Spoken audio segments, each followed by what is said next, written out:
Elisabeth Borne a obtenu gain de cause ce vendredi. Alors que sa prétendue orientation sexuelle attise les curiosités, elle vient de remporter une bataille importante qui devrait calmer une partie de ses détracteurs. C'est une belle bataille que vient de remporter Elisabeth Borne. La première ministre a obtenu de la justice le retrait d'un passage d'une biographie qui portait atteinte à sa vie privée, selon un jugement rendu vendredi consulté par l'AFP. Le tribunal judiciaire de Nanterre a jugé que ce passage revêtait un caractère gravement attentatoire au respect au droit à la vie privée de la première ministre et n'avait que pour objet d'attiser la curiosité du public sur sa prétendue orientation sexuelle.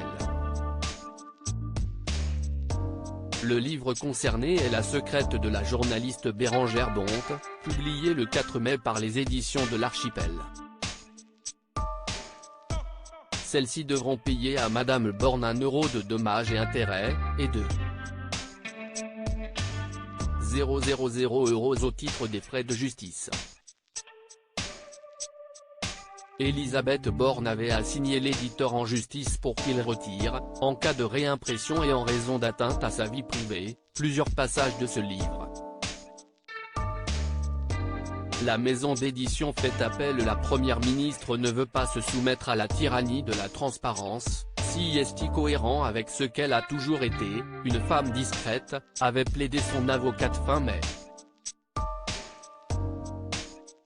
Toutefois, le tribunal n'a pas accédé à toutes ces demandes. Il a expliqué dans le jugement rendu vendredi que la suppression de certains autres passages, dont celui de la supposée anorexie de Madame Borne entre 2012 et 2015, constituerait une restriction disproportionnée à la liberté d'expression. La maison d'édition a annoncé dans un communiqué vouloir faire appel. Cette décision n'est qu'une étape dans un combat pour la liberté d'enquêter qui doit être celle des journalistes, a-t-elle indiqué. Mon éditeur @édition-archipel fait appel de cette décision en demi-teinte et poursuit ce combat si important pour la liberté d'enquêter et d'informer. En attendant, plus Elisabeth Borne, La secrète plus reste en librairie dans sa version initiale jusqu'à extinction du stock, a de son côté tweeté Bérengère Bonte. Reste à savoir si cette décision sera entendue ou non par justice.